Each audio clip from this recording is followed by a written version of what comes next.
Welcome friends, आज के class में आप सभी का स्वागत है। आज हम लोग देखेंगे बिहार स्पेशल में बिहार के महान विभूतियों के बारे में, जो कि परीक्षा के दृष्टिकोण से बहुत ही महत्वपूर्ण टॉपिक है। ये आपके आगामी परीक्षाओं के लिए बहुत ही महत्वपूर्ण साबित होंगे। तो चलिए क्लास को हम लोग शुरू करते हैं। पहला प्रश्न है हमारा, डॉक्टर राजेंद्र प्रसाद का जन्म बिहार के किस जिले में हुआ था? डॉक्टर राजेंद्र प्रसाद का जन्म बिहार के किस जिले में हुआ था? तो इसका उत्तर हो जाएगा दोस्तों सिवान जिले में। कहाँ हुआ था? सिवान जिले में। ऑप्शन ए हमारा यहाँ पर बिल्कुल करेक्ट आंसर है। अगला प्रश्न है, 1902 ईस्वी में सिताब दियारा में किनका जन्म हुआ था? इसका उत्तर हो जाएगा दोस्तों जयप्रकाश नारायण। प्रश्न पूछा जाएगा कि जयप्रकाश नारायण का जन्म कहाँ हुआ था, तो आपको याद रखना है सिताब दियारा में हुआ था। ये 1902 ईस्वी में हुआ था। ऑप्शन ए हमारा बिल्कुल यहाँ करेक्ट आंसर हो जाएगा। अगला प्रश्न है, भोजपुरी का शेक्सपियर के नाम से कौन प्रसिद्ध है? भोजपुरी के शेक्सपियर के नाम से कौन प्रसिद्ध है? तो इसका उत्तर होगा दोस्तों भिखारी ठाकुर। भिखारी ठाकुर को भोजपुरी का शेक्सपियर कहा जाता है। ऑप्शन ए हमारा यहाँ बिल्कुल करेक्ट आंसर हो जाएगा। अगला प्रश्न है हमारा, बिहार के निवासी जो भारत के पहली बार उप प्रधानमंत्री बने थे, तो एक ही बार बने थे, वो कब कौन थे? वो बाबू जगजीवन राम। हमारा उत्तर हो जाएगा ऑप्शन बी। अगला प्रश्न है, राष्ट्र कवि के नाम से विख्यात रामधारी सिंह दिनकर का जन्म कहाँ हुआ था? राष्ट्र कवि के नाम से विख्यात रामधारी सिंह दिनकर का जन्म कौन से गांव में हुआ था? तो इसका उत्तर हो जाएगा सिमरिया गांव में। कहाँ हुआ था? सिमरिया ग्राम में। ऑप्शन ए हमारा बिल्कुल यहाँ करेक्ट आंसर हो जाएगा। अगला प्रश्न है हमारा, विश्व के प्रसिद्ध खगोल शास्त्री, महान गणितज्ञ एवं ज्योतिष के प्रकांड विद्वान आर्यभट्ट का जन्म कहाँ हुआ था? ये हुआ था दोस्तों पटना में। कहाँ हुआ था? पटना में। ऑप्शन ए हमारा यहाँ बिल्कुल करेक्ट आंसर हो जाएगा। प्रसिद्ध लेखक आरसी प्रसाद सिंह का घर कहाँ है? आरसी प्रसाद सिंह लेखक हैं, इनका घर कहाँ है? यह है समस्तीपुर जिला में। कहाँ है? समस्तीपुर। ऑप्शन डी हमारा करेक्ट आंसर हो जाएगा। अगला प्रश्न है, कवि विद्यापति का जन्म किस क्षेत्र में हुआ था? ये हुआ था दोस्तों मिथिला क्षेत्र में। कहाँ हुआ था? मिथिला के क्षेत्र में कवि विद्यापति का जन्म हुआ था। ऑप्शन ए हमारा यहाँ बिल्कुल करेक्ट आंसर हो जाएगा। अगला प्रश्न है हमारा, राम वृक्ष बेनीपुरी का संबंध बिहार के किस जिले से है? राम वृक्ष बेनीपुरी का संबंध बिहार के किस जिले से था? ये था मुजफ्फरपुर से। कहाँ से था? मुजफ्फरपुर से। ऑप्शन बी हमारा यहाँ बिल्कुल करेक्ट आंसर हो जाएगा। अगला प्रश्न हमारा, प्रसिद्ध लेखक जानकी वल्लभ शास्त्री का घर निम्न में से किस जिले में है? तो जानकी वल्लभ शास्त्री का जो घर था दोस्तों, ये था गया जिले में। कहाँ था? गया जिले में। ऑप्शन डी हमारा यहाँ बिल्कुल करेक्ट आंसर है। अगला प्रश्न है, जयप्रकाश नारायण को किस वर्ष समाज सेवा हेतु रैमन मैग्सेसे पुरस्कार मिला था? तो इसका उत्तर हो जाएगा दोस्तों 1965 ईस्वी में। कब मिला था? 1965 ईस्वी में। ऑप्शन ए हमारा यहाँ बिल्कुल करेक्ट आंसर हो जाएगा। प्रथम भारतीय जिसने वायसराय की काउंसिलिंग में कानूनी सदस्य के रूप में पद ग्रहण किया था, वो प्रथम भारतीय कौन थे जिसने वायसराय की काउंसिलिंग में कानूनी सदस्य के रूप में पद ग्रहण किया था? ये थे दोस्तों सत्येंद्र प्रसाद सिन्हा।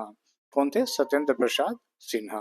ऑप्शन बी यहाँ पर बिल्कुल करेक्ट आंसर हो जाएगा।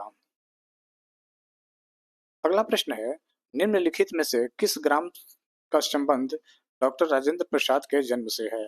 तो डॉक्टर राजेंद्र प्रसाद का जन्म कहाँ हुआ था दोस्तों? ये हुआ था जीरादेई में। कहाँ हुआ था? जीरादेई में। ऑप्शन ए हो जाएगा हमारा करेक्ट आंसर।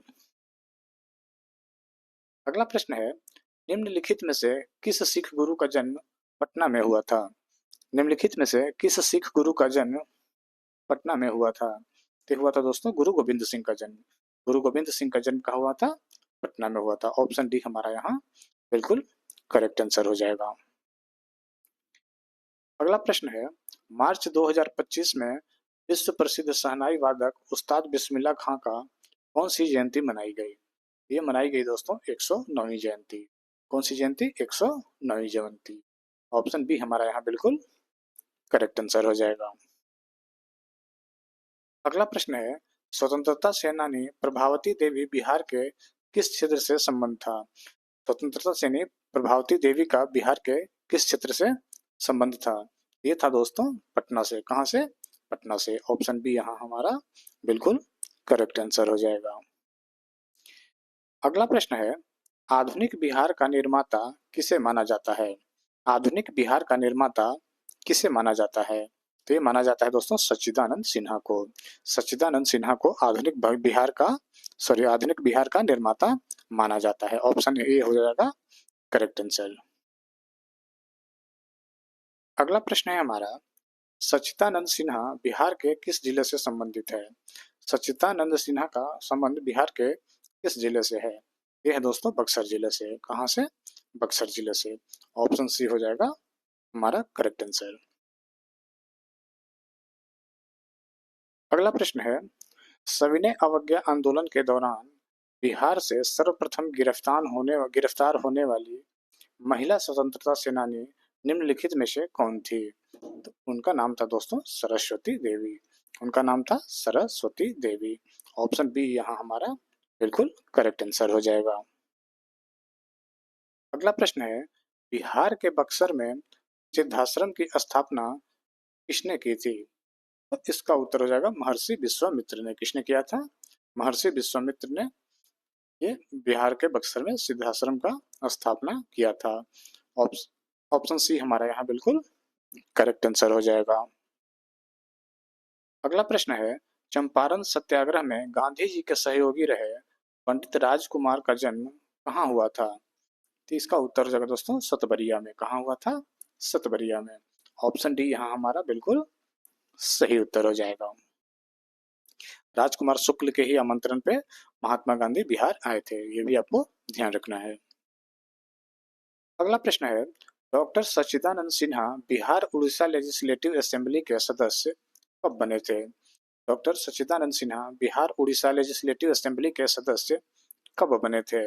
ये बने थे दोस्तों 1920 ईस्वी में। ऑप्शन ए हमारा यहाँ बिल्कुल करेक्ट आंसर हो जाएगा। अगला प्रश्न है, 1946 में बनी अंतरिम सरकार में राजेंद्र प्रसाद के पास कौन सा विभाग था? 1946 में अंतरिम सरकार का गठन किया गया था। उसमें डॉक्टर राजेंद्र प्रसाद के पास जो विभाग मिला था वो था दोस्तों खाद्य एवं कृषि विभाग।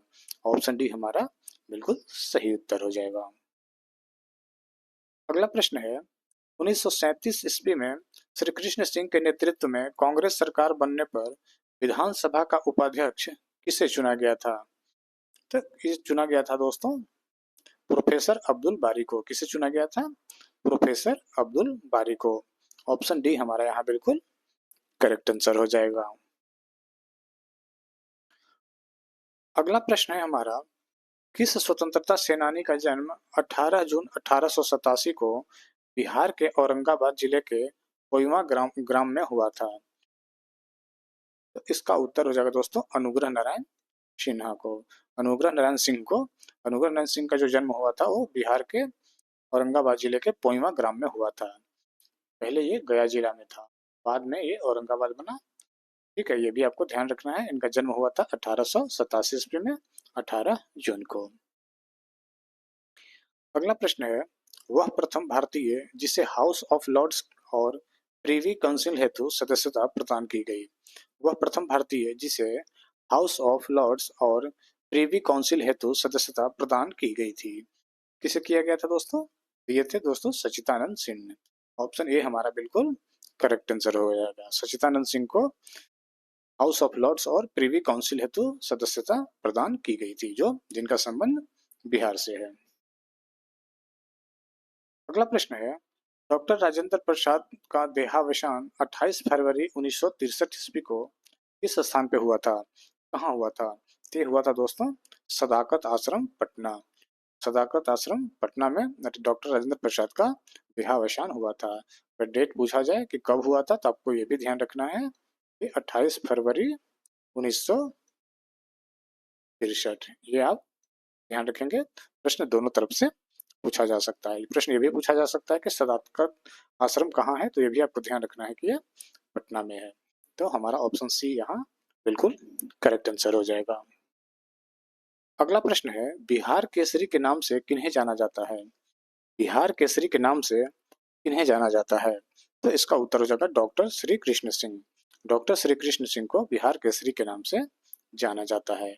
ऑप्शन ए यहाँ बिल्कुल हमारा करेक्ट आंसर हो जाएगा। अगला प्रश्न है हमारा, बिहार के किस राष्ट्रवादी क्रांतिकारी नेता ने भगत सिंह से मिलने कई बार हाजीपुर आए? बिहार के किस राष्ट्रवादी क्रांतिकारी नेता से भगत सिंह मिलने कई बार हाजीपुर आए थे? तो उनका नाम है दोस्तों योगेंद्र शुक्ल। योगेंद्र शुक्ल से मिलने भगत सिंह कई बार बिहार आए थे, यानी कि हाजीपुर आए थे। ऑप्शन डी यहाँ बिल्कुल करेक्ट आंसर हो जाएगा। अगला प्रश्न है, महान विद्वान मंडन मिश्र और उनकी पत्नी भारती का जन्म कहाँ हुआ था? महान विद्वान मंडन मिश्र और उनकी पत्नी भारती का जन्म कहाँ हुआ था? ये हुआ था दोस्तों सहरसा जिले में। कहाँ हुआ था? सहरसा जिले में। ऑप्शन ए हमारा यहाँ बिल्कुल करेक्ट आंसर हो जाएगा। अगला प्रश्न है, हिंदी के प्रसिद्ध कहानीकार फणीश्वर नाथ रेणु का जन्म किस गांव में हुआ था? फणीश्वर नाथ रेणु का जन्म किस गांव में हुआ था? तो उनके गांव का नाम है दोस्तों औराही हिंगना। औराही हिंगना ये फणीश्वर नाथ रेणु के जन्म स्थल है, जन्म गांव है। अगला प्रश्न है हमारा, बिहार की किस महिला स्वतंत्रता सेनानी महिला दर्पण नामक पत्रिका निकालती थी? बिहार की कौन सी महिला स्वतंत्रता सेनानी महिला दर्पण नामक पत्रिका निकालती थी? तो उनका नाम है दोस्तों शारदा कुमारी देवी। उनका नाम है शारदा कुमारी देवी। ऑप्शन बी हमारा यहाँ बिल्कुल करेक्ट आंसर हो जाएगा। अगला प्रश्न है, भोजपुरी का शेक्सपियर के नाम से कौन विख्यात है? तो इसका उत्तर हो जाएगा भिखारी ठाकुर। ये क्वेश्चन रिपीट हो गया है, फिर भी आप इसको याद रखेंगे। अगला प्रश्न है, कैबिनेट मिशन के प्रस्ताव द्वारा 1946 में अंतरिम सरकार में जगजीवन राम के पास कौन सा विभाग था? 1946 में जो अंतरिम सरकार बनी थी दोस्तों, उसमें आपका जगजीवन राम के पास जो विभाग मिला था वो था श्रम विभाग। कौन सा था? श्रम विभाग। ऑप्शन सी हमारा यहाँ बिल्कुल सही उत्तर हो जाएगा। और कृषि एवं खाद्य था वो डॉक्टर राजेंद्र प्रसाद के पास था। तो आज का ये क्लास समाप्त हुआ, जो बिहार की विभूतियों से संबंधित था। ये परीक्षा के दृष्टिकोण से बहुत ही महत्वपूर्ण टॉपिक है। अगर आपको हमारी क्लासेस अच्छी लग रही हो तो इसको बिल्कुल लाइक करना ना भूलें, दोस्तों के साथ शेयर भी कर दें। और पहली बार हमारे क्लास को देख रहे हैं तो सब्सक्राइब करना बिल्कुल ना भूलें। सब्सक्राइब करने के साथ साथ बेल आइकन को भी ऑन कर देना है, दबा देना है, ताकि हमारे क्लासेस के सारे नोटिफिकेशन आपको मिल सके समय पे और आप अधिक से अधिक इसका फायदा उठा सकते हैं। आज के क्लास में इतना ही। जय हिंद, जय भारत।